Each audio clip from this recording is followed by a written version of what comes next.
I woke to screaming. Not a scream of pain, but a scream of fear. It was high and shrill, jolting me upright from a deep sleep. Even before I stepped out of my tent, I knew it was Astor. Only she could produce such a sharp cry from her vocal cords. The sun had just begun to rise, sending fresh beams of sunlight through the trees. I wearily stumbled out of the tent, rubbing the sleep from my eyes.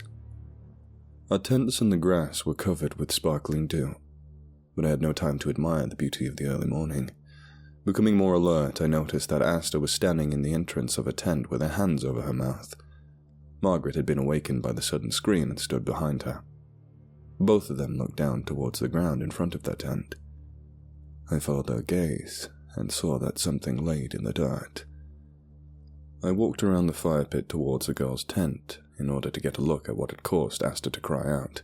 I approached the tent and focused on the object in the dirt. When I could clearly see what it was, I recoiled in disgust. It was a squirrel's skull. And not just the skull, to be precise. The entire skeleton was there as well, laid out in a sickening pose that made it appear to be dancing. It looked exactly like the squirrel skeleton we had found the first night, except this skeleton was clean.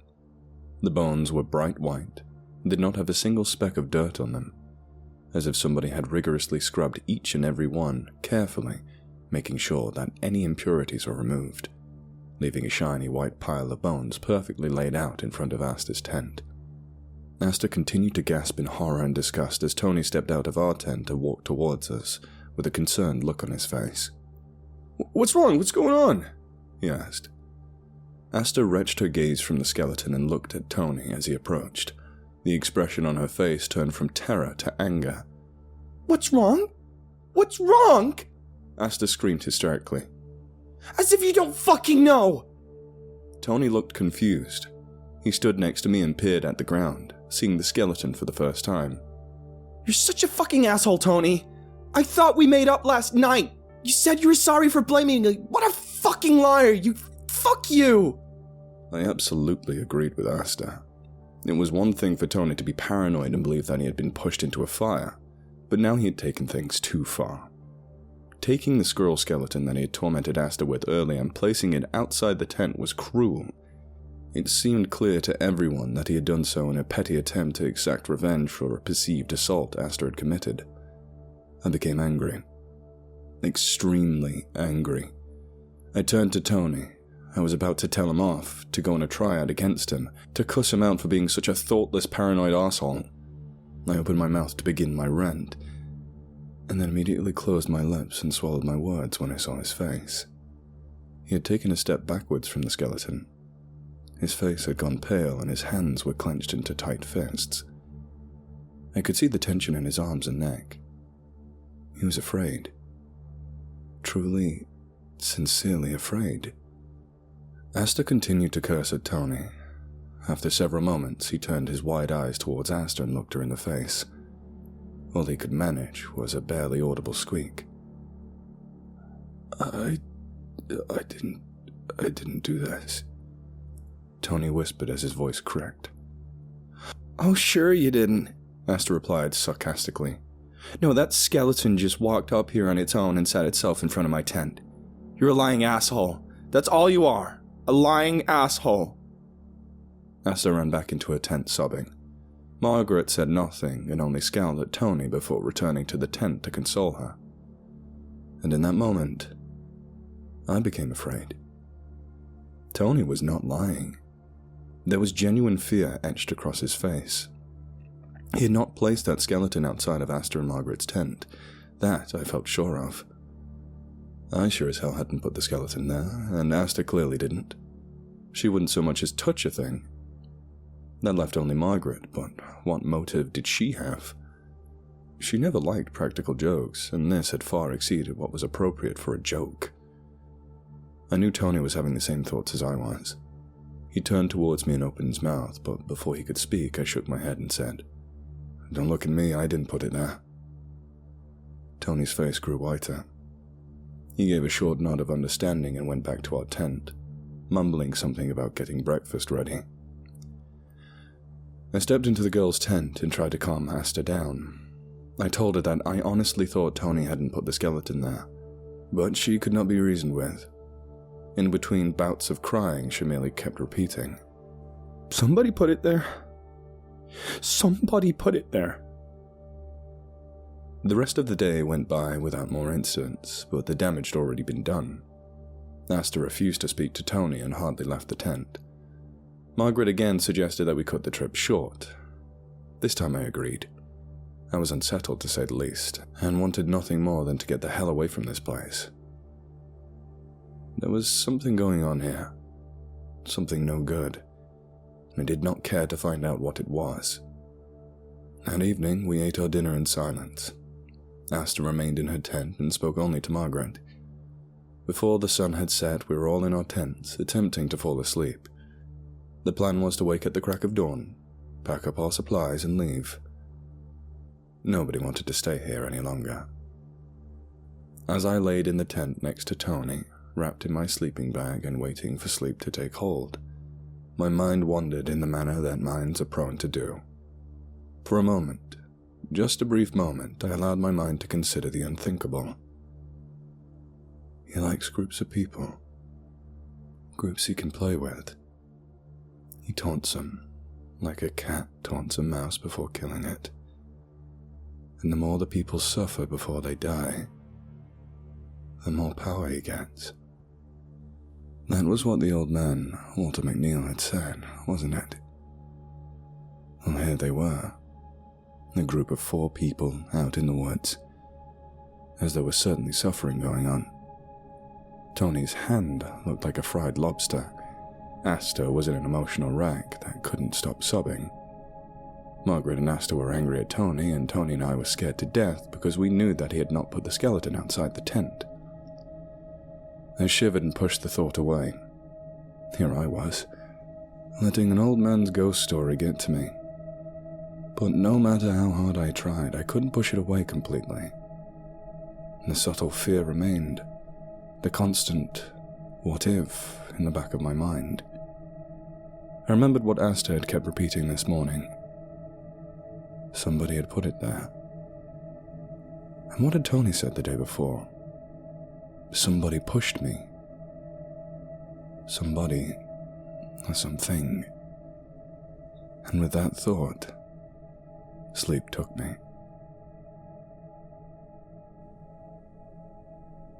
There exists a sound so monstrous, so utterly horrid that no human ears should ever suffer through it.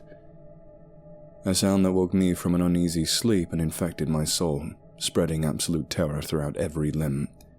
The moment I heard it, my entire body went numb. I was paralyzed with fear, truly paralyzed. I could not move my body. To twitch even a muscle was a task as impossible as gliding through the air like a bird. No words in the English language exist that can describe this sound. The closest description I can give is the noise of 100 bloodthirsty wolves howling at the moon, sent through an audio distorter, such as the kind used at rock concerts and then played back at maximum volume. The ground beneath my sleeping bag vibrated, and it felt as though the hounds of hell walked the earth around me. Such was the sound that ended my slumber. I felt Tony next to me, as rigid as I was. I could not so much as move my lips to cry out in fear. No sooner had the sound started before it ended, leaving behind a horrible silence. Then, a new sound took its place, much quieter, much less bone-chilling, but horrible nonetheless. It was the sound of Margaret's screams. I suddenly snapped out of my paralysis. My body was free again. I felt Tony bolt upright next to me. My left hand went down to the tent floor next to the sleeping bag, blindly searching for my flashlight. I always kept a flashlight right beside my sleeping bag. My hand finally found it, and I grabbed the flashlight, switched it on, and ran out of the tent. Fire. The first thing I saw was fire. The brown summer grass around us was on fire. I knew that we had left the embers smoldering in the fire pit before we retired to our tents, but there was at least 5 feet of dirt surrounding the pit. Embers could not have accidentally started this blaze. I looked across from our tent and saw that Margaret and Astor's tent had collapsed. I ran straight towards it, running through the smoking, fiery grass that surrounded us. Margaret's wails continued. They seemed to be getting further away. Astor was still in the tent, thrashing around and yelling for help. I got to the tent and picked up the fabric, allowing Astor to exit. When I raised the tent back up, I saw that the back side of it had been torn to shreds. 4 long gash marks ran across the entire side. "It got her! It took Margaret! It took her!" Astor cried, her words barely understandable through hysterical sobs of terror. I shined my flashlight over the tent and across the clearing. My blood ran cold. Margaret screamed as she was dragged across the ground. She was being pulled feet first into the forest, her head scraping against the rough, stony ground. I caught only a brief glimpse of the thing that held her leg. It was dark, pure black. It was a person, or a beast, or both. I couldn't tell. It had no defined form. It was like a shadow, except even less than a shadow. It had no substance, no depth. It looked like a 2-dimensional drawing of a dark monster. Margaret disappeared into the pine forest, but her screams continued. Somehow, through all the fear, terror, and shock I felt, I was still able to run. A sort of blind fury overtook me. Now I wasn't just afraid. Now I was angry. Angry at that thing that tormented my friends and I, that had taken Margaret from her tent as she slept. I sprinted faster than I had ever sprinted before. I sprinted after Margaret. I forgot about Tony, I forgot about Astor. The only thing that mattered was saving Margaret from the dark beast that had her. I tore across the clearing and into the trees, following Margaret's screams. I held my flashlight ahead of me. I could see her. She was still being dragged across the forest floor. I willed my legs to pump faster. I ducked under branches, leapt over logs, and narrowly avoided crashing into trees. Yet no matter how hard I worked, my legs, no matter how much energy I expended in pursuit of the unknown beast, Margaret grew further and further away. After a while, I could only see her head, still being smacked by the uneven ground. Soon, even her head disappeared, and I could only hear screams to guide me. But those grew faint, and I realized that I would not be able to save her. When I couldn't run any longer, I stopped and bent over, gasping for air. Margaret's screams continued to grow more and more distant. Abruptly, they ceased altogether. My head perked upwards. I strained my ears, but I heard nothing. The forest was completely still. I was alarmed. If Margaret was still screaming, that meant she was alive. But now there was only silence. Meaning. I shook my head. I refused to let my mind consider that gruesome possibility. But deep down in the back of my mind, I knew what had happened to Margaret. I just couldn't admit it to myself. I started jogging forward, calling out her name in a hoarse voice. "Margaret! Margaret, where are you?" I cried out. I suddenly noticed a new noise, one that was not there before. It was the sound of running water. I realized that I must be near a small stream that we had visited 2 days before. Picking up my pace, I walked towards the sound of the stream. My flashlight illuminated the path ahead, and I saw moving water.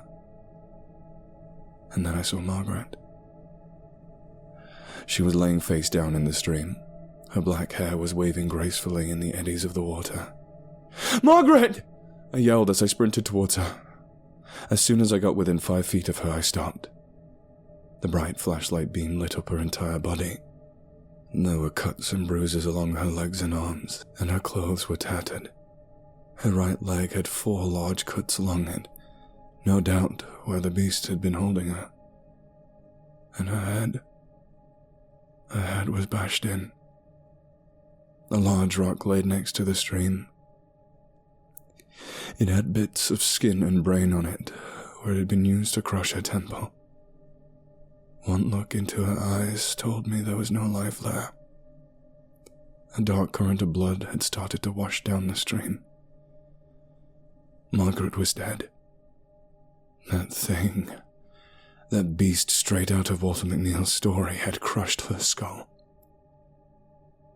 For a few seconds I stood motionless, my flashlight focused on the lifeless body of my friend. Then I took a step backwards, turned around, and ran. It got Margaret. It got Margaret. This was all I could think of as I sprinted back towards the clearing. It got Margaret, and now it's going to get us. We have to get away. The light from the grass fire guided me back towards the clearing. After what seemed like an eternity of sprinting, it was probably just a few minutes, I arrived back at camp. Dry grass burns quickly, and the fire had almost burnt out in the time I had been gone.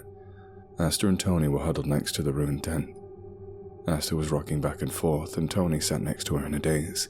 His eyes were focused and foggy. I approached them, and they turned to look at me. Get up. Now. We have to go, I ordered. Where's Margaret? Tony asked in a voice that sounded very far away. Margaret's gone. Let's go. It was a considerable effort to keep my voice calm. Gone? What do you mean gone? Astor cried out. She's fucking gone! Get up and go! This seemed to motivate Tony. He jumped to his feet and bolted towards the path that led back towards Walter's house. I struggled to help Astor stand. Her knees were too weak to support her weight, and she had to lean on my shoulder. Tony, wait!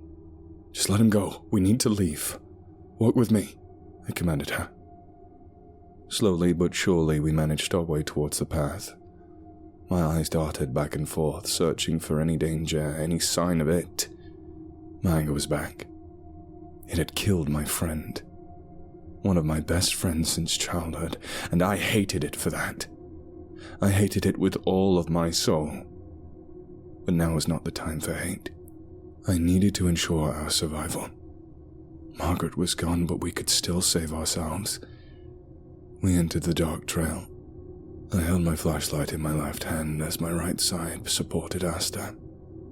The dirt path took a sharp curve and we rounded it as quickly as we could. When we came fully around the corner, the bright beam of light from my flashlight revealed a grisly sight. Tony was up in one of the pine trees.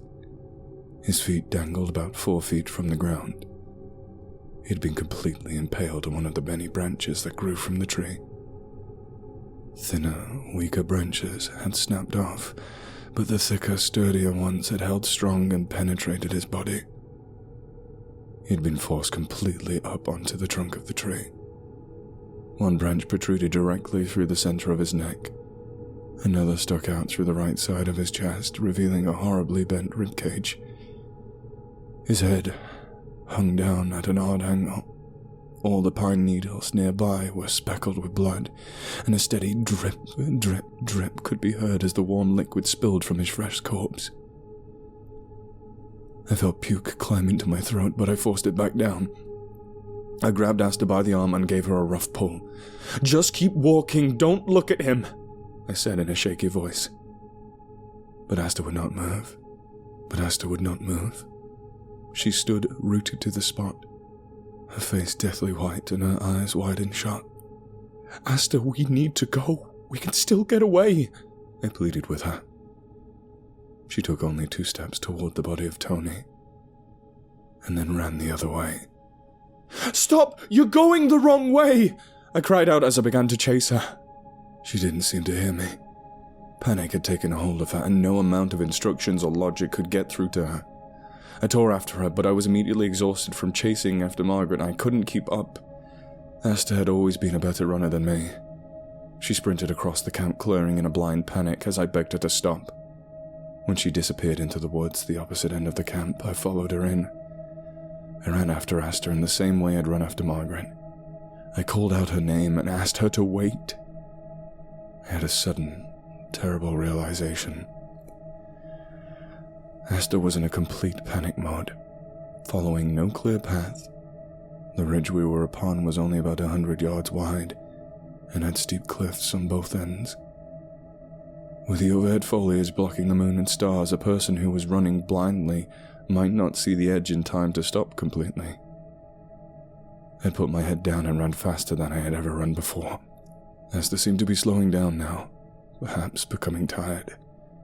I was gaining on her, but now I saw something else through the trees ahead. Stars. My gut sank when I realized that my fears had been correct. The cliff was no more than 20 yards in front of Astor. I was at least 10 yards behind her. I put every bit of energy I still had into running after her and screamed, "Astor, you're going off the cliff!" Astor understood the danger now, but it was too late. She attempted to stop herself, but her shoes slipped on the rocky ground as she tumbled forward. I slowed down as fast as I could, no more than 2 feet from the edge of the cliff. I reached my hand out and swiped at Astor's torso, attempting to grab her arm. My hand smacked against her shoulder, hard, and spun her around, but I had nothing to grab onto. Her terrified eyes met mine as she opened her mouth to scream. But her scream was taken away by the wind, and she was gone. I stood on the edge of the cliff. I didn't dare look over the side. Oh shit, oh shit, oh shit. I was alone now.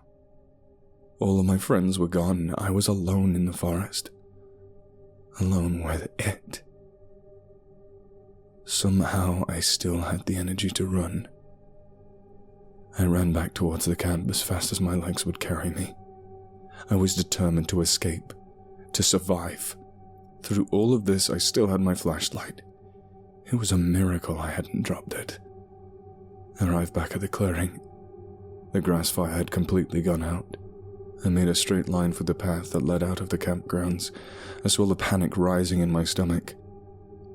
But something stood in my way, directly in the entrance to the path. It was Tony. Tony stood in the path. His body had been taken down from the pine. The branches through his throat and chest were still there. They'd been snapped off from the tree.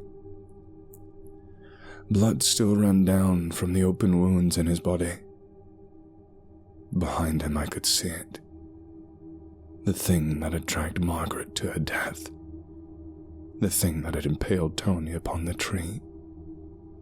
The black, two-dimensional being that had terrorized us. Strangely, it was somehow transparent. I could see it, but I could also see everything behind it. It held Tony's body like a puppet, his head lolled to one side, and then turned upwards and looked at me with blank, dead eyes. Tony's mouth curled into a grin, but it was not a grin of his own.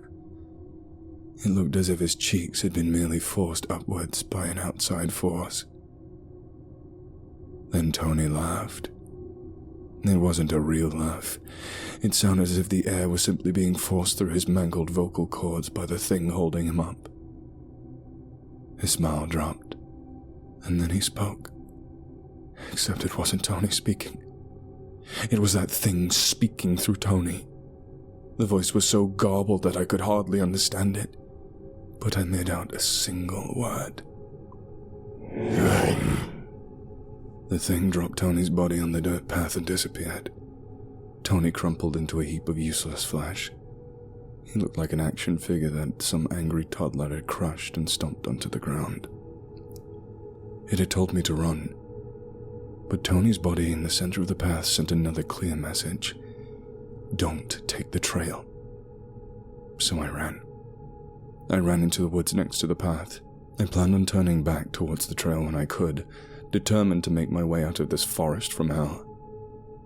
But there it was, right beside me. It followed along with me, keeping pace with me. Every time I tried to turn in the direction of the path, it was there. It was not going to let me escape. Like a dog herding a sheep, it ran beside me. It kept itself between me and the trail, ensuring that I could not make my way onto the dirt path that led to safety. I absolutely knew that if I ever crossed its path, I would be dead. I had no choice but to continue straight ahead through the thick forest of pines. It had changed now. It had taken on a more definite form. It was no longer transparent, but pure black, as it was when it had taken Margaret. It was a beast, A beast with 4 long, thin legs that ended in huge claws. Its snout was lengthy and pointed, and its back was horribly arched. It lumbered alongside me, mad with thirst for the kill. I looked ahead and I saw stars. I was nearing the other edge of the ridge, and if I did not change direction soon, I would go over the edge, just as Astor had. I curved my path to the left, away from the trail, but it was there too. It had disappeared from my right side and then appeared on my left, continuing to herd me straight ahead. There was only one direction it wanted me to go. He taunts him, like a cat taunts a mouse before killing it. The words of Walter McNeil echoed in my mind as I ground to a halt mere inches from the cliff. I turned around to face the horror that pursued me. My mind was completely empty. I had no more sense left in me. There was nothing I could do to protect myself. It stayed in the trees, several feet from the edge of the ridge, prowling back and forth like a giant cat, as its hideously long claws scraped against the rocks on the ground. I didn't dare try to run anymore. Every potential path of escape was blocked. I saw its mouth open wide to reveal a set of monstrous black teeth. It curled back onto its hind legs and looked like a spring that was waiting to be set loose. Its hind legs thrust forward with enormous power, and it leapt at me from the trees. Sharp teeth bit into my chest as it crashed into my torso and took me over the edge. Walter McNeil awoke with the sun creeping over the horizon. He hadn't slept well. Not well at all. Halfway through the night, he had heard something awful, a horrible noise that seemed to come from the direction of the camp where the kids were staying. He thought he had dreamt it, but he wasn't completely sure. Stepping out onto his front porch, he pulled a cigarette from his pocket and lit it. He felt uneasy.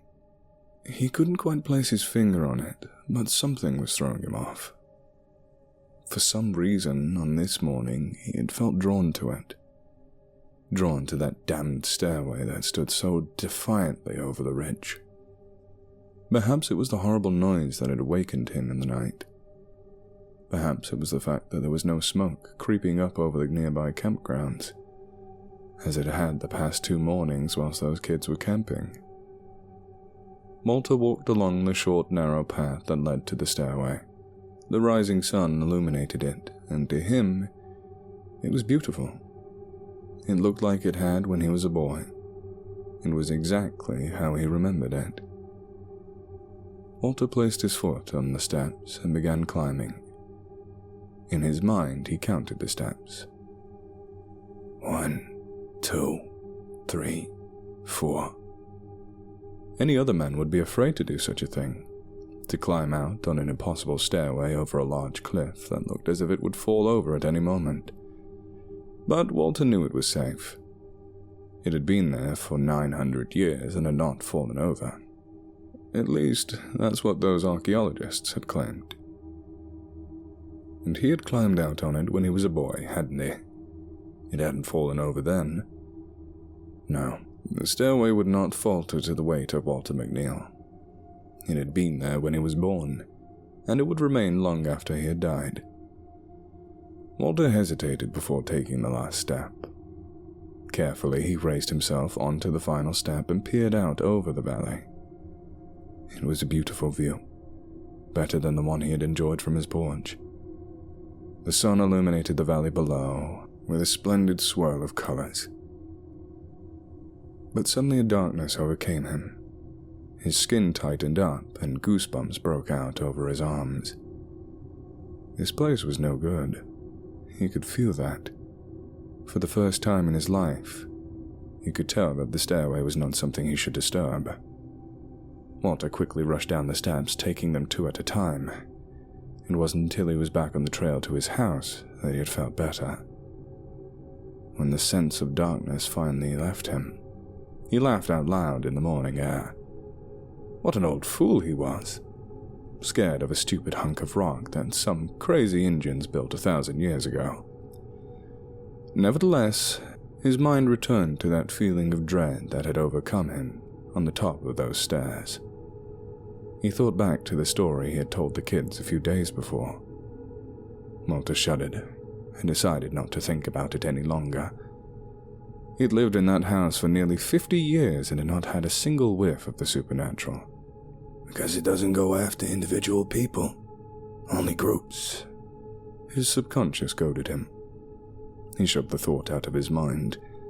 That ridiculous story came from a superstitious old drunkard. It wasn't even worth considering. Stairway to heaven, my ass. But in his heart, he knew that nothing could completely wash away the fear he now felt towards that place. The fear that had invaded his soul and taken root like a weed as soon as he arrived at the final step of the stairway. He could ignore it, rationalize it, explain it away as best as he could, but the seed of doubt would never leave.